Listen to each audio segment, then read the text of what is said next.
My name is James. I am 31 years old. I work as a paramedic. And I want to tell you about the night my stepbrother stood up in front of 200 people, pointed at me across a decorated wedding hall, and laughed while saying those four words that I had heard my entire life in one form or another, words that were supposed to shrink me, supposed to remind me of my place, supposed to make everyone at that table see me as someone less than worthy of being there. He said it with a smile. He said it like it was a joke. And for about 45 seconds, a few people actually laughed. But then something happened that nobody in that room was prepared for. The bride's father, a man I had never formally met, a man who had been sitting quietly at the head of the table all evening, slowly put down his glass. He didn't stand up dramatically. He didn't raise his voice. He just looked directly at me with an expression that I can only describe as someone who has just seen a ghost, except not a terrifying ghost. The kind that reminds you that you are still alive because of something that happened in the dark when nobody was watching. He stared at my face for what felt like a full minute. The table went quiet. Then he leaned forward and said 6 words that changed the entire atmosphere of that wedding reception in a matter of seconds. He said, "Is your name James? St. Christopher's, right?" And I felt my heart stop completely, because I knew exactly what night he was talking about. I knew exactly what moment his mind had just traveled back to. And when he finished saying what he said next, when the entire table heard what he told them, my stepbrother's smile disappeared so completely and so permanently that I don't think anyone at that table will ever forget the look on his face. Not for the rest of their lives. I am going to tell you everything. Every single detail of that night. What happened 3 years before it. What I did that the bride's father never forgot. And what the room looked like when silence replaced every single laugh that had been aimed at me. But before I do, I need you to understand something about where I come from, because the story doesn't start at the wedding. It starts much earlier. It starts with a boy who grew up being told, in 100 different quiet ways, that being the one who helps people is somehow less impressive than being the one who makes money off of them. My father passed away when I was 11 years old. He was a good man, quiet, hardworking, the kind of father who showed up to every school event even when he was exhausted from double shifts. He worked in logistics his entire adult life, never got rich, never drove a luxury car, but he was present. He was steady. He was mine. When he died, the ground shifted under my entire life. My mother grieved deeply for 2 years, and then slowly, carefully, she started rebuilding. By the time I was 14, she had met someone. His name was Gerald. Gerald was financially successful, socially charming, and absolutely determined to make my mother feel like the luckiest woman in the world whenever other people were watching. He had a son from his first marriage. His name was Brandon. Brandon was 16 when we first met, 2 years older than me, already confident in a way that felt like a costume he had practiced wearing. He had the same smile as his father, wide, warm when it needed to be, and completely hollow the moment you looked at it from the wrong angle. Gerald and my mother got married when I was 15. Brandon and I became stepbrothers. We lived in the same house for 3 years before I left for college. 3 years of eating at the same table, watching the same television, sharing the same bathroom down the hall. 3 years of understanding, very clearly and very early, that in this new family structure, I was the guest. Brandon had grown up in that house. That house had been bought by Gerald's money. The furniture was Gerald's taste. The vacations were planned around Brandon's schedule. I was never mistreated in any violent or dramatic way. Nobody shouted at me. Nobody locked me out. What happened was quieter than that, and in some ways harder to explain, because quiet things are easier to dismiss when you try to describe them to someone else. It was the way Gerald always introduced Brandon first at family gatherings, then added me as an afterthought. It was the way Brandon borrowed my things without asking and never returned them, and when I mentioned it, my mother would say, "James, you two are brothers now. Try to be more flexible." It was the way Brandon's college applications were carefully reviewed by Gerald and a hired counselor, while I sat at the kitchen table alone with a library book trying to figure out financial aid. I am not telling you this to make you feel sorry for me. I genuinely don't want that. I am telling you this because it is important context for understanding why that wedding night hit differently than it might have hit someone else. When Brandon said what he said in that hall, it wasn't random. It was the latest version of something that had been said to me in different forms for 16 years. That I was less. That what I had chosen was smaller. That standing in the shadow of someone more impressive was simply where I belonged. I became a paramedic because of my father. Not in some poetic, symbolic way. In a direct, specific way. My father had a cardiac episode at home when I was 9 years old, 2 years before he died. He survived that first one because the paramedics arrived in 4 minutes. For minutes. I remember standing in the doorway of the kitchen watching two strangers in uniform work on my father with a calm and a precision that I had never seen in any adult around me. One of them looked up at me. I was 9 years old, frozen in the doorway, and said very simply, "He's going to be okay. I've got him." I never forgot that sentence. I never forgot the feeling of someone meaning it completely. When my father died 2 years later from a second cardiac event, a worse one, I was not angry at paramedics. I was angry at time. There hadn't been enough of it. But the memory of those two strangers who had bought my family 2 more years with my father, that memory didn't go away. It grew into something. It grew into a direction. I went to college, studied emergency medical services, graduated, and went to work. Within 3 years, I was assigned to one of the busiest urban units in our city, the kind of unit that gets called to the worst situations in the worst parts of the night. Car accidents on flooded roads. Industrial accidents. Apartment fires. The moments that nobody plans for and everyone hopes never happen to them. I was good at the job. I don't say that arrogantly. I say it the way you say anything true, plainly, and without decoration. I was calm under pressure. I made fast decisions. I stayed present with people in the moments when they were most terrified, and I had learned, very early on, that staying present with someone who is terrified is sometimes the most important medical intervention you can offer them. Brandon, meanwhile, had gone into real estate development. He was genuinely successful at it. He drove an expensive car. He wore expensive clothes. He went to dinners at the kind of restaurants where the menu doesn't include prices. I respected his work. I never once said anything dismissive about what he had built. But Brandon had never been able to extend that same basic courtesy in the opposite direction. Every family gathering for the last several years had contained at least one moment where he found a way to make my career feel small. "Oh, James is saving lives one ambulance ride at a time," he once said at a Christmas dinner with a laugh that made several relatives smile uncertainly. At our mother's birthday 2 years ago, he introduced me to his business partner as my stepbrother, the paramedic, and then immediately pivoted the conversation to a project he was closing that was worth several $1,000,000, as though the contrast was the point. I always let it go, not because it didn't sting, but because I had learned something important in my years on the job, that the people who need to make others feel small are almost always fighting something inside themselves that has nothing to do with you. I had also learned something else, something more practical. That quiet people who do important work in the dark very rarely need to defend themselves. Eventually, the work speaks. Sometimes it speaks loudly. Sometimes it speaks in the middle of a wedding reception in front of 200 people, in the voice of a man you saved 3 years ago who never forgot your face.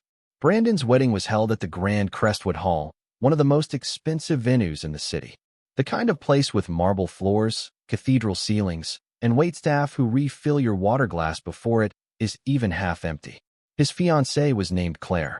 She was warm, genuinely kind, and honestly one of the better things that had ever happened to Brandon in my opinion. She had a steady gentleness about her that I hoped would be good for him. Her family came from a background of public service, interestingly enough. Her father, a man named Richard, had spent decades working in civil infrastructure management. Her mother was a retired schoolteacher. They were not the flashy, wealthy family that Gerald had probably imagined his son marrying into, but they were good people. I could feel it the moment I was introduced to them at the rehearsal dinner the evening before. Richard in particular struck me immediately. He had the posture of someone who had spent a lifetime in rooms where things actually mattered, not conference rooms where deals were celebrated, but rooms where decisions affected real people's daily lives. He was measured when he spoke. He listened when others talked. He had steady gray eyes and the kind of hands that suggested he had done actual physical work at some point in his life, rather than only directing others to do it. At the rehearsal dinner, we exchanged brief pleasantries. He asked me what I did. I told him. He nodded in a way that felt genuine rather than polite, and said, "That is one of the hardest jobs there is. My deepest respect." I thanked him and thought nothing more of it. I did not connect any dots. I had absolutely no reason to. The wedding ceremony the following afternoon was beautiful. Claire looked extraordinary.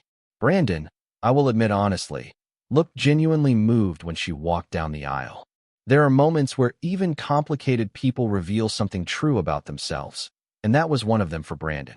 Whatever his flaws, he loved her. The reception began at 6 in the evening.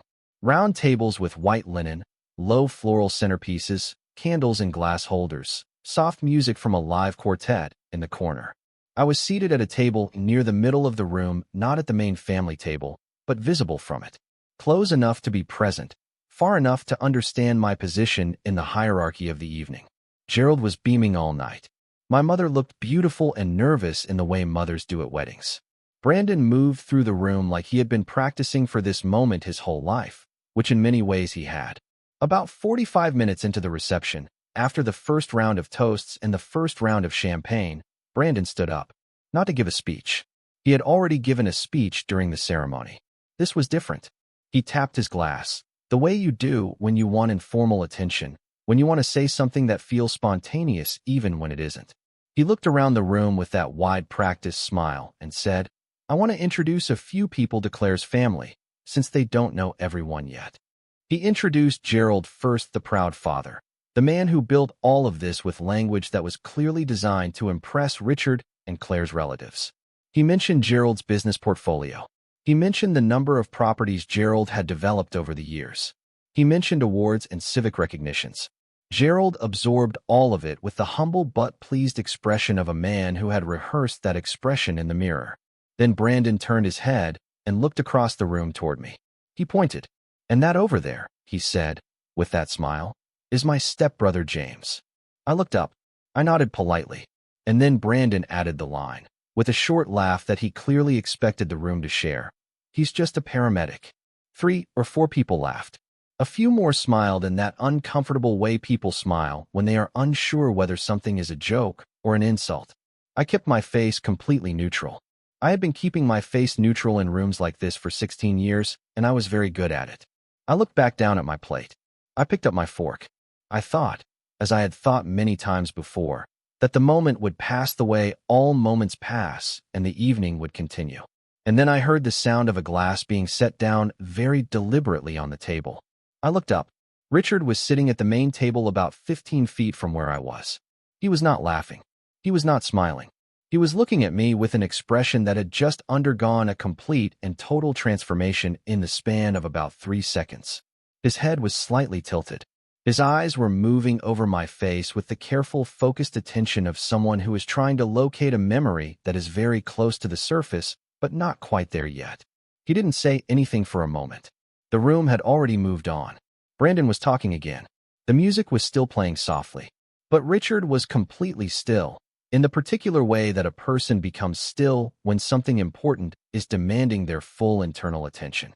Richard, no. Let me stay precise because the details matter here. Richard was still looking at me when his daughter Claire leaned toward him and touched his arm quietly. "Dad, you okay?" He held up one finger gently. "Just one. The universal signal for give me a moment, something is happening." He kept looking at me. I became aware that I was the only one at my table who had noticed this. Everyone around me was talking, eating, reaching for bread.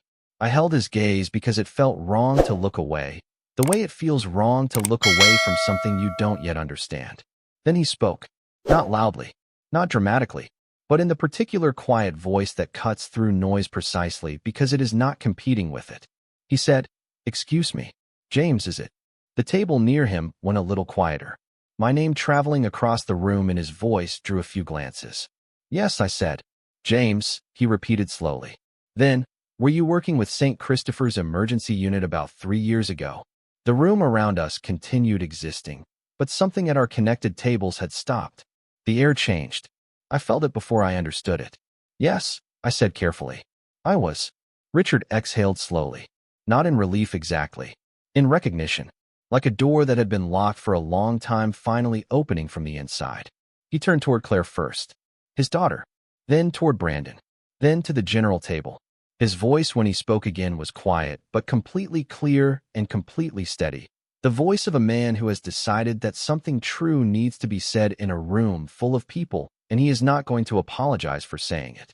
He said, 3 years ago, in February, I was in a severe accident on Meridian Bridge. Most of you know I was in the hospital for 11 days. What most of you don't know is what happened in the first 2 hours. The table was silent now. The tables nearby were drifting towards silence too, the way silence spreads when something real is being said.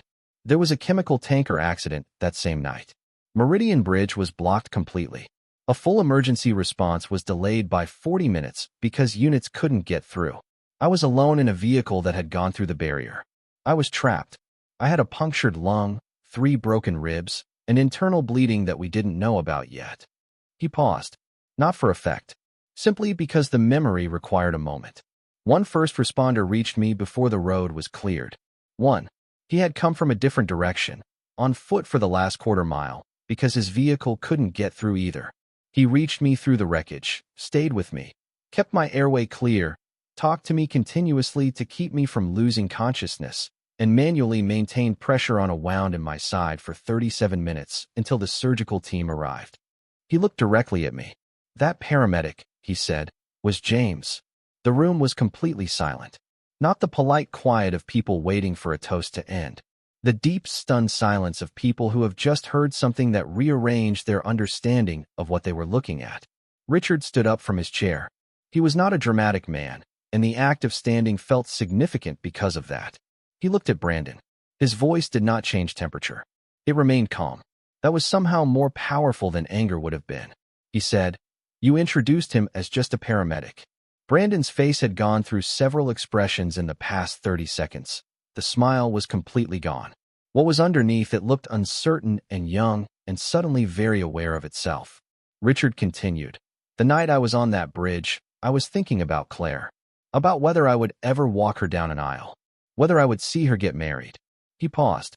"I am standing in this room tonight because of the man you just described as just a paramedic. I would ask that you remember that." He didn't say it with cruelty. He didn't perform it for the crowd. He said it the way someone states a fact that has weight. Simply, directly, and without any interest in how it landed for anyone other than the person it was addressed to. Then he picked up his glass, turned toward me, and raised it. "To James," he said, "thank you. For everything." Claire had tears on her face. She was looking at me with the expression of someone who has just understood something enormous about their own life. Several people around the room raised their glasses. Some quietly, some with more emotion. An older woman near the back of the hall was pressing her hand to her mouth. I sat very still for a moment because I did not know what to do with any of it. I had spent 3 years not thinking about that night as anything other than a hard shift. One of many. A bad road, a trapped man, a long wait for backup, standard decisions made under pressure. I had never once connected it to a wedding I would attend, to a stepbrother who would laugh at my job title, to a room full of strangers who would one day hear about it in a place where I had expected to be invisible. I stood up eventually because staying seated felt stranger than standing. I looked at Richard and I said, as plainly as I could, "I was doing my job. That's all it ever is." He shook his head, not in disagreement with my modesty, but in the way someone shakes their head when they know the fuller truth and they are not going to let the smaller version of it stand unchallenged. "What you did on that bridge," he said, "was not a job. It was a choice.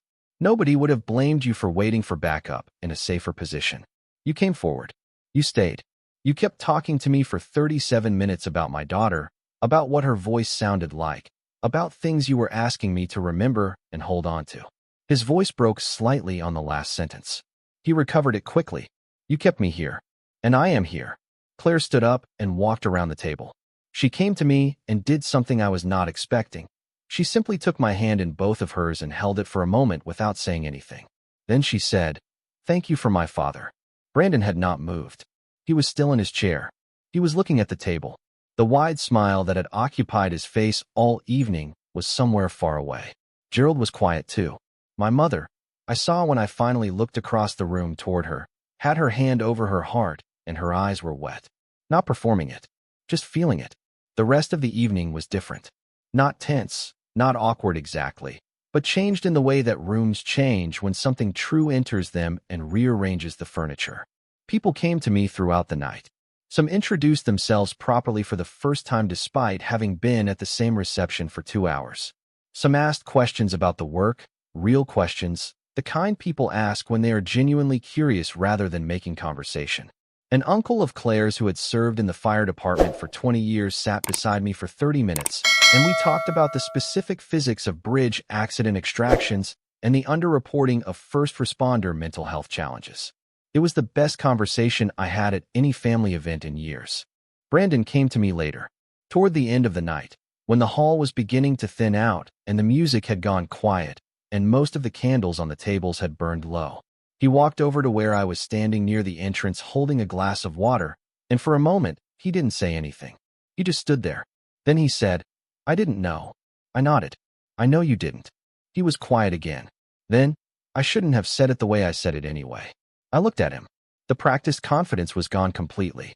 What was left looked more like the 16-year-old I had first met in a house that wasn't built for both of us. More uncertain. More real. I said, "No, you shouldn't have." He nodded. He didn't try to add anything to it or wrap it in an excuse.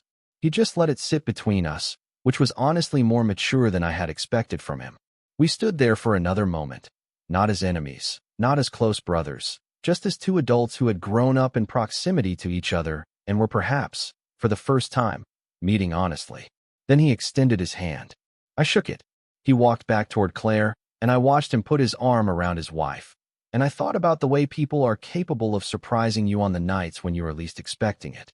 I drove home that night with all the windows down, even though it was cold. I needed the air. I needed the specific feeling of being in motion after a night of sitting very still while something large moved around me. I thought about Richard on that bridge. I had not thought about him in months. When you do the work I do, specific faces blur into a composite over time, not because the people don't matter, but because the volume of urgent moments doesn't allow you to carry each one forward at full weight. You would not survive the job if you did. But that night, driving home, I let myself go back to it properly. February. The call had come in at 11:47 p.m. Vehicle through barrier on Meridian Bridge. Unknown number of casualties. Road access compromised due to tanker incident 3 blocks south. I had been 4 blocks north. My partner had suggested we wait for access confirmation before moving in. A reasonable call. The standard protocol call. I had said, "Let me go forward on foot and assess." I had my kit. I could move faster without the vehicle in those conditions. It had taken me 6 minutes to reach the car. It was suspended partially over the water, held by the barrier cables that had caught it on the way through. The driver, Richard, though I did not know his name, was conscious but deteriorating. Punctured lung. He was working hard to breathe. The internal bleeding we had not yet identified was doing its quiet damage. I had done what you do. I had secured the airway. I had gotten into the vehicle with him. I had applied pressure to the most visible wound.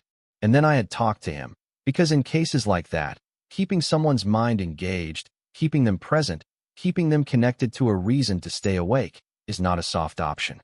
It is medicine. It is intervention. It is, in some cases, the difference between someone fighting to stay and someone letting go. He had told me about his daughter. Not because I asked specifically, but because I asked him to tell me about whoever he was thinking about most in that moment. He had talked about Claire. Her voice. The way she laughed. A trip they had taken together to the coast when she was 12 years old. I had listened to all of it. I had kept him talking about it for 37 minutes.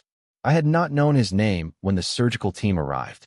I had handed him off the way you hand off every patient thoroughly, clinically, completely, and then I had stepped back into the cold and gone to look for other casualties and eventually filed my report and gone home and slept, because the job requires that you sleep.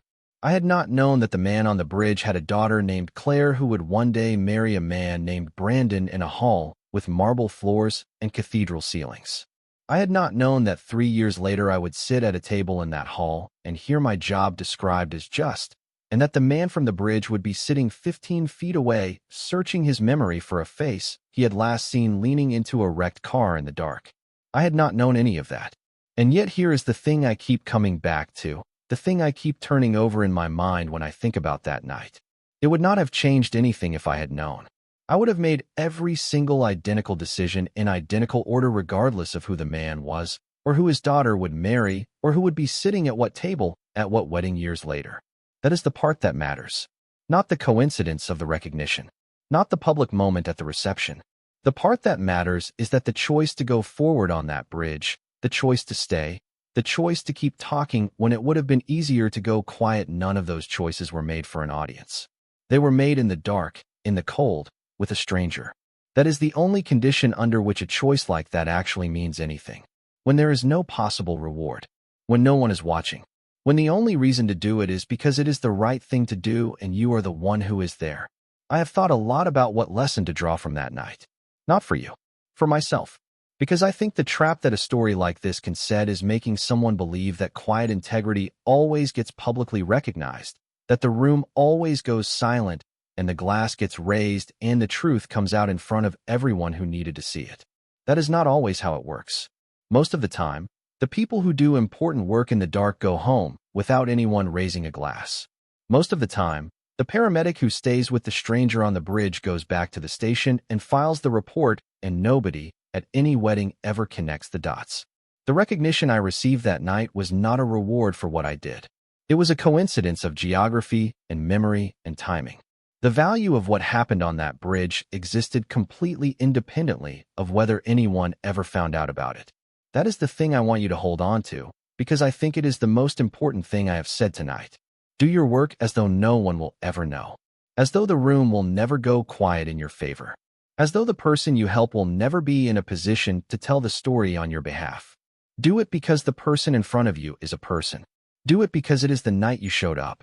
Do it because your father's paramedic showed up once on a bad night and bought you 2 more years with someone you loved, and somewhere in you, in the place where things that matter live permanently, you decided that was the kind of person you wanted to be in the world. Brandon taught me something that night too, though not the lesson he intended. He taught me that when you have been living inside a certain story about someone for a long time, that they are less than, that what they do is smaller, that the absence of a salary figure makes a contribution somehow invisible, it becomes very easy to say, just in front of their name, without ever stopping to ask what you might not know. We are all more ignorant about each other's real lives than we think we are. The salesperson who laughs at the social worker. The executive who talks over the teacher. The wedding guest who chuckles at just a paramedic without knowing what that paramedic did 3 years ago in the dark on a bridge above freezing water, with no backup and no applause and nothing but the sound of a stranger talking about his daughter to stay alive. I am not telling you this story to make Brandon a villain. He is not a villain. He is a person who grew up believing that the measurements he had been given were the correct ones, and that applying them to others was simply how the world worked. He shook my hand at the end of the night. I believe that meant something. I believe he will not say just in front of someone's job title again, at least not without pausing first. That pause is worth something. That pause might even be everything. Claire visited me 6 months after the wedding. She came to the station, actually, which I was not expecting. She brought coffee and a handwritten note from Richard that I still have in the top drawer of my desk. In the note, he said one sentence that I have read enough times now that I could write it from memory. He wrote, "You gave me the thing I would have mourned most from the other side. Thank you for knowing that it mattered." I kept that note. I will keep it for the rest of my career. Not because I need the recognition, but because on the very hard nights, and there are very hard nights in this work, nights that take something from you that you are not sure you will recover, nights where the decisions go wrong despite everything, nights where the weight of what you carry does not lift by morning. On those nights, it helps to be reminded that the work reaches forward into time in ways you cannot see from where you are standing. It reaches into wedding halls. It reaches into handwritten notes. It reaches into a father walking his daughter down an aisle in a room with golden lights and white flowers, alive, present, exactly where he had told a stranger in a wrecked car on a frozen bridge that he needed to be. My name is James. I am 31 years old. I am a paramedic, and I will never put the word just in front of that.